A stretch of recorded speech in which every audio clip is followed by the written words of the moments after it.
Iranian പടക്കപ്പൽ കൊച്ചിയിൽ iris 11 March 4 മുതൽ കൊച്ചിയിൽ തുടരുന്നു. 183 നാവികരെ കൊച്ചിയിലെ നാവികസേന താവളത്തിലേക്ക് മാറ്റി. വിവരങ്ങളുമായി പ്രജിത് മോഹനൻ ചേരുന്നു. പ്രജിത്ത്, യാദൃച്ഛികമായി എത്തിയതാണോ ഈ ഇറാനിയൻ പടക്കപ്പൽ കൊച്ചിയിൽ, അതോ അത് ഗതിമാറി സഞ്ചരിച്ചതാണോ? ഈ യുദ്ധത്തിൻ്റെ പശ്ചാത്തലത്തിൽ എന്താണ് വിശദാംശങ്ങൾ? അനിൽ, ഇത് നാവികസേന വൃത്തങ്ങളിൽ നിന്ന് പുറത്തു വരുന്ന വിവരങ്ങളാണ്. അതുകൊണ്ട് തന്നെ എല്ലാം അതിൻ്റെ പൂർണ്ണാർത്ഥത്തിൽ നേവി വെളിപ്പെടുത്താനുള്ള സാധ്യതയില്ല.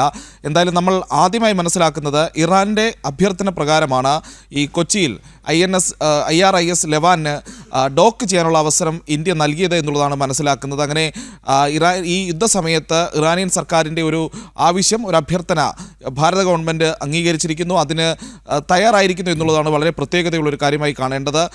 IRIS ലെവാൻ ഇന്ത്യ നടത്തിയിരുന്ന ലോകത്തെ വിവിധ നേവികളുടെ സംയുക്ത സൈനിക അഭ്യാസമായിട്ടുള്ള മിലനിൽ പങ്കെടുക്കാൻ എത്തിയിരുന്ന കപ്പലുകളിൽ ഒന്നാണ് എന്നുള്ളതാണ് മനസ്സിലാക്കുന്നത്. അങ്ങനെ ഭാരതത്തിൽ നിന്ന് മടങ്ങുന്ന സമയത്ത് ഈ IRIS ലെവാന് ചില സാങ്കേതിക പ്രശ്നങ്ങൾ ഉണ്ടായതായും അതിനനുസരിച്ച് കപ്പലിന് മുന്നോട്ട് പോകാൻ കഴിയാത്തതിൽ കൊച്ചിയിൽ അഭയം തേടിയതാണ് എന്നുള്ള വിവരങ്ങളും പുറത്തു വരുന്നുണ്ട്. പക്ഷേ ഇതൊക്കെ സോഴ്സുകളിൽ നിന്നുള്ള വിവരമാണ്. ഒരുപക്ഷേ ഈ ആക്രമണങ്ങൾ ഉണ്ടാകുന്ന പശ്ചാത്തലത്തിൽ അമേരിക്കയിൽ നിന്നുള്ള ആക്രമണം മുന്നിൽ കണ്ട ഇറാൻ ഒരുപക്ഷേ ഈ ഭാരതത്തിൽ ഈ രീതിയിലൊരു ലാൻഡിങ്ങിന് അല്ലെങ്കിൽ ഒരു ഡോക്കിങ്ങിനുള്ള അവസരം തേടുകയായിരുന്നിരിക്കാം. അത് നമുക്ക് കൃത്യമായി ഈ സമയത്ത് പറയാൻ കഴിയില്ല എന്നുള്ളതാണ്. എന്തായാലും ഏറ്റവും പ്രധാനപ്പെട്ട കാര്യം, ഇറാൻ്റെ ഒരു കപ്പലിന് ഒരു ലാൻഡിംഗ് ഷിപ്പാണ്. അതിലുണ്ടായിരുന്ന 183 നാവികരെയും ഇപ്പോൾ കൊച്ചിയിലെ നാവികസേനയുടെ വിവിധ കേന്ദ്രങ്ങളിലേക്ക് മാറ്റിയിരിക്കുന്നു. ഒപ്പം IRIS ലെവാൻ കൊച്ചിയിലെ അവിടെ ഡോക്ക് ചെയ്തിട്ടുണ്ട് എന്നുള്ളതാണ് മനസ്സിലാക്കുന്നത്. എന്തായാലും പ്രധാനപ്പെട്ട വിവരങ്ങൾ ആണ് തന്നെ ഇപ്പോൾ പുറത്തു വരുന്നത്.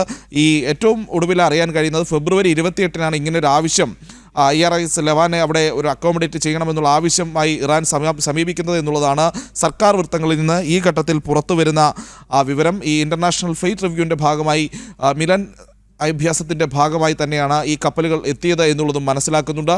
ഒരുപക്ഷെ കൂടുതൽ കപ്പലുകൾ ഈ ഭാഗത്ത് ഉണ്ടായിരുന്നു, ആ സമയങ്ങളിൽ ഇറാൻ്റെ ഉണ്ടായിരുന്ന കപ്പലുകളായി ഇവിടെ ഉണ്ടായിരുന്നു എന്നുള്ളത് കൂടിയാണ് ഈ ഘട്ടത്തിൽ വ്യക്തമാകുന്നത്. എന്തായാലും ഒരു ഇറാൻ കപ്പൽ ഇത്ര വലിയ സവിശേഷമായിട്ടുള്ളൊരു സാഹചര്യത്തിൽ ഭാരതത്തിലെ ഒരു പോർട്ടിൽ, അതും കൊച്ചി പോർട്ടിൽ ഡോക്ക് ചെയ്തിരിക്കുന്നു എന്നുള്ളത് വളരെ പ്രത്യേകതയുള്ളതാണ്.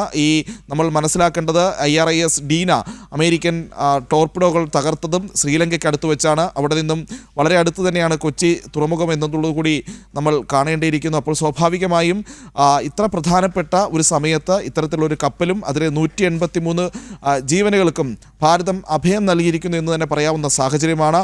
നിലവിലത്തെ ഒരു അവസ്ഥയിൽ ഒരു ഇറാനിയൻ കപ്പലിന് ഭാരതത്തിൻ്റെ സമുദ്രാതിർത്തി കടന്ന് പുറത്തേക്ക് പോവുകയാണെങ്കിൽ അമേരിക്കയുടെ ഭാഗത്തു നിന്നുള്ള ആക്രമണങ്ങൾക്കൊക്കെ സാധ്യതയുണ്ട്. പ്രത്യേകിച്ച് അറബിക്കടലിൽ ഇപ്പോഴും അമേരിക്കയുടെ ഫ്ലീറ്റ് USS എബ്രഹാം ലിങ്കൻ്റെ നേതൃത്വത്തിലുള്ള അമേരിക്കയുടെ ഒരു കപ്പൽപ്പട അവിടെ ശക്തമായ സാന്നിധ്യമായി രംഗത്തുണ്ട്. അപ്പോൾ സ്വാഭാവികമായും ഇറാൻ്റെ ഒരു കപ്പൽ ഒരു അന്താരാഷ്ട്ര സമുദ്രത്തിലേക്ക് കയറുകയാണെങ്കിൽ സ്വാഭാവികമായും അമേരിക്കയുടെ ഭാഗത്തു നിന്നുള്ള ആക്രമണം ഉണ്ടാകാനുള്ള സാധ്യതയുണ്ട്.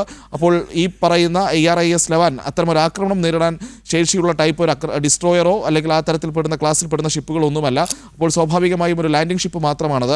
അതിൽ അത്തരത്തിലുള്ള ആക്രമണങ്ങൾ നേരിട്ടാൽ ഈ നേരത്തെ ഡീനയിലുണ്ടായതുപോലെ 83ഓളം നാവികരുടെ ജീവൻ നഷ്ടമാകുകയും കൂടുതൽ ആളുകൾക്ക് പരിക്ക് പറ്റുകയും ചെയ്ത സാഹചര്യമുണ്ട്. അതുപോലെയുള്ളൊരു ദുരന്തത്തിലേക്ക് IRIS ലെവാനും പോകാനുള്ള സാധ്യത തന്നെയാണ് കണ്ടിരുന്നത്. അപ്പോൾ സ്വാഭാവികമായും ഒരു പക്ഷേ നമുക്ക് കരുതാവുന്നതാണ് ഈ ഒരു ആക്രമണത്തിൻ്റെയൊക്കെ ഒരു പശ്ചാത്തലത്തിലായിരിക്കാം ഇത്തരത്തിൽ ഇറാൻ തന്നെ ഇങ്ങനെ ഒരു ആവശ്യം മുന്നോട്ട് വെക്കുകയും അതിന് ഭാരതം സമ്മതം നൽകുകയും ചെയ്തത് എന്നുള്ളതാണ്. എന്തായാലും ഈ 183 ജീവനുകൾ ഈ ഘട്ടത്തിൽ അത് ഭാരതം തന്നെയാണ് ഇപ്പോൾ സംരക്ഷിച്ച് നിർത്തിയിരിക്കുന്നത് എന്നുകൂടി പറയേണ്ടിയിരിക്കുന്നു.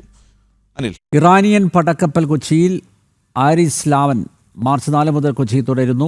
183 നാവികരെ കൊച്ചിയിലെ നാവികസേന താവളത്തിലേക്ക് മാറ്റി. പ്രജിത് മോഹനാണ് ന്യൂസ് ഡെസ്കിൽ നിന്ന് വിശദമായ വിവരങ്ങൾ നൽകിയത്.